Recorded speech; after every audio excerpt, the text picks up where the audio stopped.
Hey everyone, in this video I will show you Bible proof that the blessed Israel that God spoke of in the Bible is not the country in the Middle East.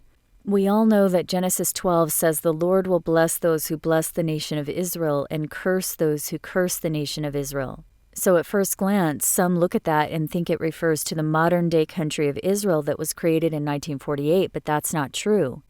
This is explained in more detail in Deuteronomy 30. Verse 7 again repeats that the Lord will put the curse on those who hate the Israelites. But verse 4 is extremely important in understanding this. It says the Lord is going to gather them from heaven before they return back to their homeland. It says, if any of thine be driven out to the outmost parts of heaven, from thence will the Lord thy God gather thee, and from thence will he fetch thee. In other words, from heaven the Lord will gather them.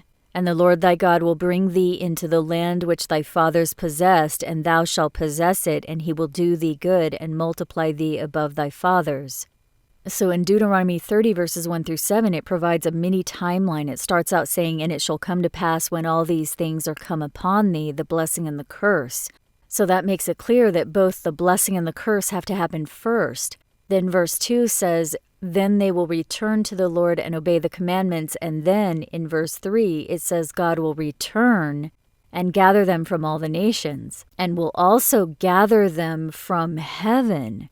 So this event is God's return and the gathering of the elect from both the earth and heaven in Mark 13 and Matthew 24.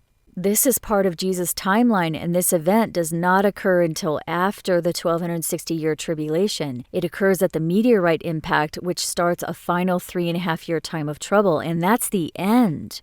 So there's no possible way that 1948 represented the Israelites being gathered back to their homeland. Deuteronomy is very clear that they will be gathered by God and taken from heaven back to their homeland.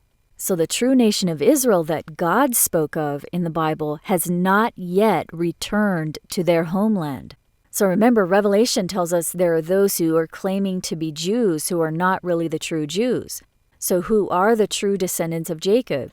Well, in order to understand who exactly is going to be gathered in Deuteronomy 30, we need to go back. In verse 1, it says, this gathering will occur when all these things come upon thee, the blessing and the curse.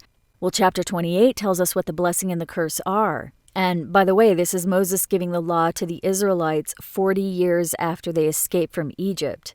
It goes through 27 chapters of law, and in chapter 28 it says, and it shall come to pass, if thou shalt hearken diligently unto the voice of the Lord thy God to observe and to do all his commandments, which I command thee this day, that the Lord thy God will set thee on high above all the nations of the earth, and all these blessings shall come upon thee. Then it goes through all the blessings. Then verse 15 starts with a curse. It says, but it shall come to pass, if thou wilt not hearken unto the voice of the Lord thy God, to observe to do all his commandments and his statutes, which I command thee this day, that all these curses shall come upon thee. So we know they received the curses because they strayed. We're told that over and over throughout the text. And Moses himself knew they would not follow the law, even before he died. He said in chapter 31, verse 29, for I know that after my death you will utterly corrupt yourselves, and evil will befall you in the latter days. So chapter 28 lays out what some of the curses will be, and among these we're told the rain in their land will be powder and dust, they will be removed into all the earth, they will be oppressed, and they will be sold into slavery. So remember, they are being told this after they left Egypt, so it's not talking about their slavery in Egypt, it's talking about something in the future. And specifically, Moses said the evil will befall them in the latter days. So in the end of days, it says they will be sold into slavery and brought into a nation their fathers did not know. So again, it's not talking about their slavery in ancient Egypt, it's talking about somewhere else. It says the stranger will be high above them, and they will be brought down low. They will serve their enemies naked with a yoke of iron around their necks. It says the nation against them is swift as the eagle. So that's not ancient Babylon either, because ancient Babylon was the lion with wings. So this is not referring to the Babylonian captivity. It says they will experience all the diseases and plagues of Egypt, but again, this place is not ancient Egypt, it's somewhere else. And it says they will be scattered from one end of the earth to the other and brought again into Egypt with ships and sold into slavery. So a lot of people think this refers to the captivity in ancient Babylon, but it doesn't, because it says they will be scattered from one end of the earth to the other before they are brought again into Egypt with ships. So again, this is not Egypt in the Middle East, because it tells us it is a nation their fathers did not know, and they have to travel there by ships. And Revelation 11 tells us in verse 8 that there is a great city in the end time, which spiritually is called Sodom and Egypt. So in Deuteronomy 28, we're told they will be taken into slavery again into Egypt by ships, but it's a place their fathers did not know. So it has to be referring to the place that Revelation says represents spiritual Egypt. So before we move on, let's just chart this. In Deuteronomy 28, the Israelites are told after they left Egypt that if they do not keep the covenant, they will be cursed, and Moses says the evil will befall them in the latter days.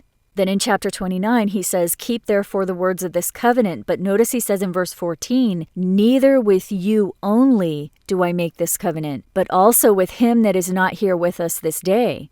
So this covenant doesn't just apply to them, but others. Then it says in verses 22 and 23 that the generation to come of your children that shall rise up after you, and the stranger that shall come from a far land, shall say, when they see the plagues of that land and the sicknesses which the Lord hath laid upon it, and that the whole land thereof is brimstone, like the overthrow of Sodom and Gomorrah. Then it mentions the wrath. So we already know the wrath refers to the meteorite, and Sodom and Gomorrah were destroyed by fire and brimstone that rained down from heaven. It says in Luke 17 that in the day the Son of Man is revealed, fire and brimstone will rain down from heaven, just like it did on Sodom and Gomorrah. That's the meteorite, the burning stone that falls from heaven and hits the Sea of Babylon, opens the pit, and darkens the sky for 3.5 years. Okay, so let's chart some key points from chapter 29. It says the generation to come will see the brimstone and burning like Sodom and Gomorrah. In other words, it's talking about the generation that will be alive in the end time when the meteorite hits, which is the wrath of God. We're told in the book of Daniel and Revelation and in Jesus' timeline in Matthew 24 that the meteorite will hit at the end of a 1260-year period and the start of a final 3.5-year period. It seems clear that Deuteronomy is referencing the meteorite, which means the final 3.5 years occur after that. Then chapter 30 says, "And when all these things come upon thee, the blessing and the curse, then God will return and gather thee from all the nations, and gather thee from heaven. And from heaven they will go back into the land their fathers possessed." So let's put those key points in Deuteronomy chapter 30 on the chart. When these things happen, the blessing and the curse, God will return and will gather them from all nations. Some will be gathered from heaven, and from heaven they will return into the land their fathers possessed. And it adds again, those who hate them will be cursed. So it's saying those who hate those who return back to earth from heaven. It's talking about the bride here. It's saying those who hate the bride will be cursed. So this is again another clear reference to the return in Matthew 24, when every eye shall see the Son of Man coming in the clouds, and the angels gather the elect from heaven. Again, this occurs on Jesus' timeline after 1290 years, 1260 years, and 70 years. So now it seems clear that it's saying the true Israelites will not return into the land of their fathers until after the rescue, until after the elect are gathered and taken to heaven for 3.5 years. These are the nation of Israel, that those who bless them will be blessed, and those who curse them will be cursed. This nation is not the country in the Middle East. It is a nation that is right now scattered throughout the whole earth. They have not been brought back into their homeland yet, because the Lord said they will be brought back from heaven. So they have to be rescued first. That means the meteorite apocalypse has to happen first before the true nation of Israel will return to their homeland. Ezekiel 5 clarifies some of this as well. It says, "Now, Son of Man, divide the hair," and it's talking about the house of Israel. And it says, "Thou shalt burn with fire a third part in the midst of the city when the days of the siege are fulfilled, and thou shalt take a third part and smite about it with a knife, and a third part thou shalt scatter into the wind, and I will draw out a sword after them. Thou shalt also take thereof a few in number, and bind them, and cast them into the midst of the fire, and burn them in the fire. A fire shall come forth into all the house of Israel." This is Jerusalem. So Ezekiel confirms a few things here. First and foremost, it's referring to the house of Israel, which it says is Jerusalem.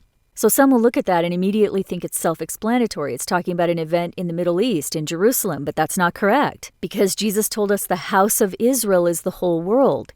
In Mark 16, Jesus said to the apostles, "Go into all the world and preach the gospel to every creature." And in Matthew 10, Jesus said, "Go to the lost sheep of the house of Israel preaching." And in verse 23 of Matthew 10, he says, "You shall not have gone over the cities of Israel till the Son of Man be come." So think about that for a minute. He said that roughly 2,000 years ago. So he was basically telling them it would take them over 2,000 years to preach the gospel throughout all the cities of Israel. There is no way it would take them that long to preach the gospel in the modern country of Israel. It's tiny. He was talking about the whole world. In Jesus' Matthew 24 timeline, he said the end will not come until the gospel has been preached throughout all the world. So Jesus told us himself that the house of Israel represents the whole world. He told them they will not have gone over the cities of Israel till the Son of Man comes. In other words, it will take them at least 2,000 years to go over the cities of Israel. Why? Because the whole world is the house of Israel. Revelation tells us there are those who say they are Jews but lie. We already know the country in the Middle East that was named Israel by humans was established by the beast. It's not true Israel. It's not what God named Israel. The whole earth is God's Israel. So in Ezekiel 5, when it says a fire will come into the house of Israel, it refers to the whole earth. And 2 Peter confirms that. The whole earth will burn in the day of the Lord. Ezekiel also says the house of Israel is Jerusalem. So if the house of Israel is the whole earth and the house of Israel is Jerusalem, then true Jerusalem also covers the whole earth. We're told New Jerusalem is the name of the bride in Revelation 21. It says New Jerusalem will descend out of heaven as a bride after that final time of trouble and at the beginning of the 1,000 years that God will rule on the earth. The bride is the multitude of all tribes and nations that will be taken to the throne when the meteorite hits and return to earth after 3.5 years. They are the multitude that will walk the holy city in heaven for 42 months. Therefore, the true nation of Israel, who will be gathered from heaven and return to their homeland, the earth, is the bride. It's the multitude of all tribes and nations. So those who attack Jerusalem are attacking the bride. It's those who are persecuted in the end time that it's talking about. It's not talking about a country in the Middle East. Those who hate the bride, those who hate the multitude that is going to be rescued, they are the ones that are cursed. So the house of Israel, Jesus said, is the whole earth, and we know the bride is scattered throughout the earth, and the bride is New Jerusalem. So Ezekiel says, divide the hair, which refers to the house of Israel, which is the whole earth. In other words, divide the whole earth into 3 parts. One part will be burned, the other part will go through war, and the other part will be scattered into the wind. The wind here refers to the 4 winds in Matthew 24. It says the angels will gather the elect from the 4 winds from one end of heaven unto the other. So Ezekiel 5 is telling us that 1/3 of the house of Israel is the bride. And the city refers to Babylon the Great, that great city that covers the whole earth in the end time. Some Christians think end-time Babylon will be rebuilt in the Middle East. That is not true, and we know that for several reasons. First, Jeremiah tells us when Babylon falls, the slain will lie unburied over the whole earth.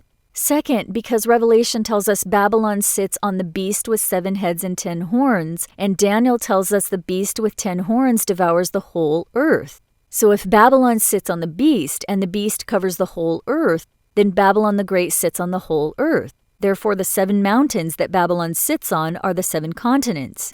So in Ezekiel 5, the house of Israel, the whole earth, will be split into 3 sections, and the city, which again covers the whole earth, will be burnt.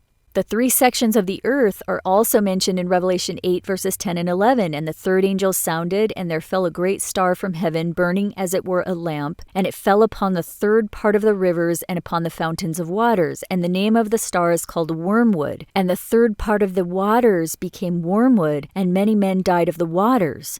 So the meteorite, it says, will poison the waters in 1/3 of the earth. And in verse 12 it says, and the 3rd part of the sun was smitten, and the 3rd part of the moon, and the 3rd part of the stars. So as the 3rd part of them was darkened, and the day shone not for a 3rd part of it. In other words, for a 3rd part of the earth.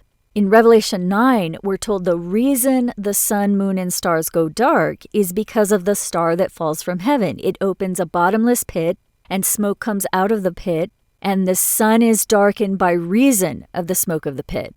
Then we're told an army goes in and kills the third part of men in verse 15. So again, the meteorite will hit in the third part of the earth. In Revelation 12, we're told a third part of the stars will fall to earth. Again, that refers to the third part of the earth where the meteorite hits. There are several layers to that. So Ezekiel is mentioning the three parts of the earth also, except this time it refers to the hair, which are the people of the earth. The earth itself will be split into three sections when that meteorite hits, and the people will also be separated into three groups. Also notice in Revelation 16 it says, "And there was a great earthquake, such as was not since men were upon the earth, and the great city was divided into three parts. And great Babylon came into remembrance, and there fell upon men great hail out of heaven." So this is talking about Great Babylon. It's saying the great city is Great Babylon. It says that over and over again, and it's going to be split into three parts. So again, Babylon's on the whole earth. That means the whole earth is split into three parts. This is talking about the seventh vial, which is simultaneous with the seventh trumpet. And again, it says all seven occur in 1 day and 1 hour. It's referring to the meteorite impact. And again, the great city refers to Babylon the Great, which covers the whole earth. It says it will be divided into three parts when that meteorite hits.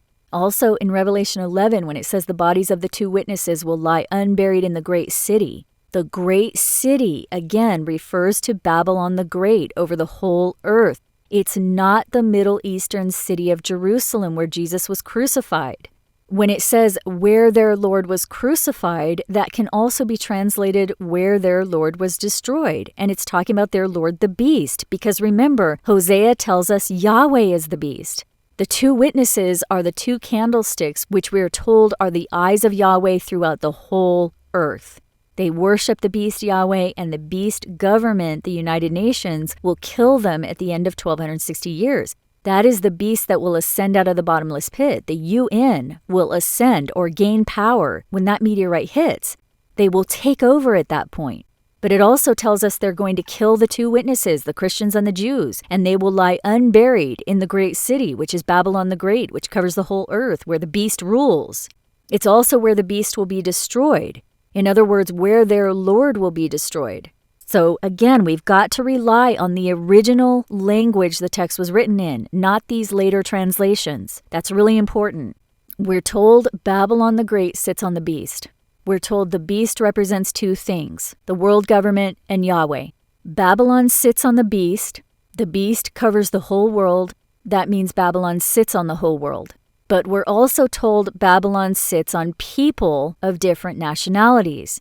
Well, if Babylon is sitting on the beast and sitting on people at the same time, then that means the people that Babylon sits on are of the beast. In other words, Babylon sits on the people who worship the beast, and the beast represents Yahweh. That means Babylon sits on those who worship Yahweh. In other words, the Abrahamic religions, which are highlighted here in pink. This is the great city where the two witnesses will lie unburied and where their Lord will be destroyed. This place, we are told in Revelation 11, is also spiritually called Sodom and Egypt. It's called Sodom for one reason, because we're told the rain of fire and brimstone will fall here. We're told the meteorite hits the Sea of Babylon. And the 10 plagues of Egypt describe exactly what will occur after a meteorite impact and the loss of sunlight.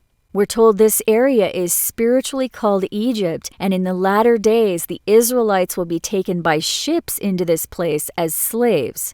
In Deuteronomy 31, Moses says the evil will befall them in the latter days. In other words, the curse of chapter 28 will be fulfilled in the last days. And part of that curse included being sold into slavery and brought by ships into a nation their fathers did not know, a nation that will be swift as the eagle, that will be spiritually called Egypt. In the 1600s, the ships began arriving in the Americas. Some of those ships carried slaves, and a large portion of those slaves came from Africa. In chapter 28, verse 48, it says, "And he shall put a yoke of iron upon thy neck." This PBS article shows an illustration from an 1839 publication depicting a female slave wearing an iron muzzle, which was also around her neck. This looks very much like the yoke of iron mentioned in Deuteronomy 28. There were Israelites brought to America from Africa in ships. America is part of Babylon the Great, which is spiritually called Egypt. America is the nation their fathers did not know, and it is also the nation symbolized by an eagle. There should be no question, then, that the slavery of the Israelites that would befall them in the latter days is the slavery of the African Israelites brought to American Egypt in ships. That slavery, then, would represent the affliction. In Genesis 15, Abraham was told what would happen to his descendants in the far future. In verses 13 and 14, it says, "And he said unto Abram, Know of a surety that thy seed shall be a stranger in a land that is not theirs, and shall serve them, and they shall afflict them 400 years. And also that nation whom they shall serve will I judge, and afterward shall they come out with great substance." Most Christians and Jews think this refers to the ancient Israelites in ancient Egypt or ancient Babylon, but the Bible makes it clear that the ancient Israelites were physically in ancient Egypt for only 215 years. Their sojourning started with Abraham for a total of 430 years, but that was not the affliction of 400 years. There's so much debate over this because while the 430 years are clearly defined, the 400 years are elusive, and scholars have had to come up with silly theories like the affliction of 400 years started when Ishmael laughed at Jacob when they were children. And I don't blame them for trying to figure it out, but what makes better sense is that the affliction of 400 years is the curse described in Deuteronomy 28, when the Israelites are taken into slavery again by ships into an Egypt their fathers did not know in the latter days. According to the Gale Encyclopedia of U.S. Economic History, the first African slaves arrived on the North American continent in August of 1619. If that began the affliction, then 400 years later would end in 2019. Since the final time of trouble will be an affliction on everyone over the whole earth and will last 3.5 years, then for that 400-year affliction to end in 2019, the final time of trouble would have to start at least 3.5 years before the end of 2019. Because Deuteronomy 30 tells us only some of them will go to heaven during that time. Some of them go through that final 3.5 years of trouble on the earth. So that final 3.5 years of trouble has to be included into that 400-year period, because if it went beyond that, it wouldn't be 400 years, it would be longer. So if 2019 is the end of the affliction, then the final time of trouble should start 3.5 years before the end of 2019. In other words, 3.5 years before December 2019. And that lands sometime between now and the spring of 2016. And this lines up with everything else so perfectly. There's no way it's coincidence. Now it makes sense why the recent fulfillments of Daniel 9 point to Obama as the man called Messiah, because the end-time affliction of Abraham's descendants happened here in the United States. New York City is the headquarters of the beast, the United Nations, who have devoured the whole earth and destroyed by peace. And the recent fulfillments of Daniel 12 pointed to the One World Trade Center in New York as their sacred place where the idol of terror was set up, exactly 1,290 days after Obama took the oath, which is exactly what the original language says. This is among the many other reasons why December 11th starts possibly the biggest watch we've ever looked at. Today, December 11th, 2015, is the start of the 10th month on the Jewish calendar that is occurring in Obama's 7th year. The story of Esther and the Queen seems to be a parable representing the bride and Babylon the Great, and we're told the bride Esther was taken in the 10th month in the 7th year of the king. And remember, the king in the story represents God, because it says, and the king remembered Vashti and what she had done. That's a clear reference to God remembering Babylon's iniquities. So the king Ahasuerus represents God in this story. Okay, but get this. Who is the Messiah? The Messiah represents God's Son, right? Okay, now look at Daniel 9. It says, the son of Ahasuerus was ruling as king when Gabriel gave Daniel the prophecy about the Messiah. And remember, Daniel wrote this at the end of the 70 years of captivity in ancient Babylon. So let's just chart this. Jeremiah gives the prophecy of 70 years. 70 years later, Daniel is given the prophecy of 70 weeks, which has to do with someone called Messiah. Daniel wrote this chapter when the son of Ahasuerus was king.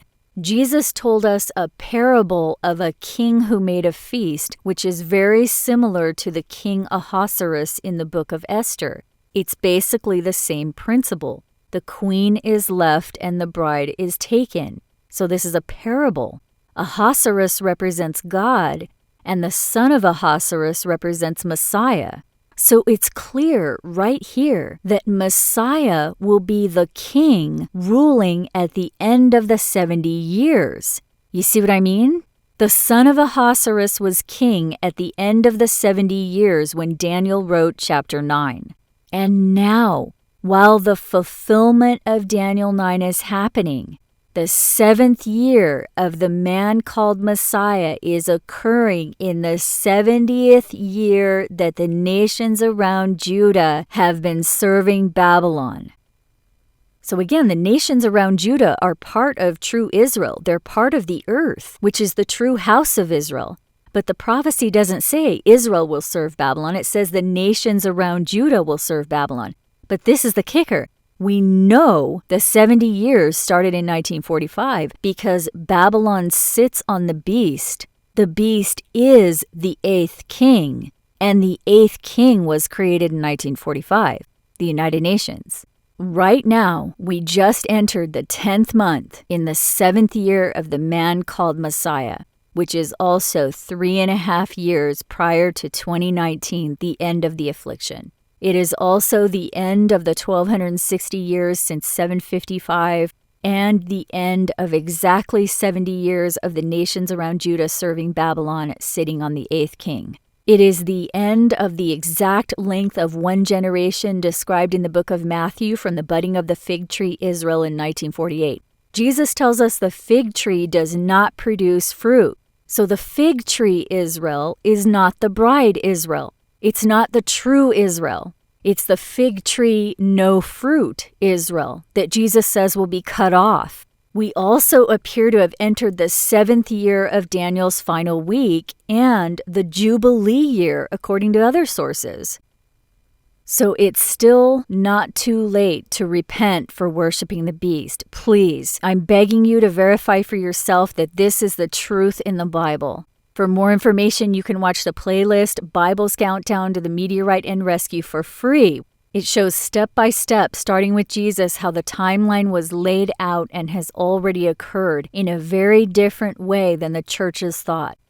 So thank you so much to those who have been making this work possible. If you like this video, please consider providing support. I just want to let you know I have to update the PDF and the book on Amazon to include all of this important information so that people who speak different languages can receive this. And so you can have it in your hand in case something happens to the internet. So I absolutely have to take a few weeks to complete that. I feel like I need to get this recent playlist in a printable PDF so I can give it to you and you will have it in your hand before this thing happens.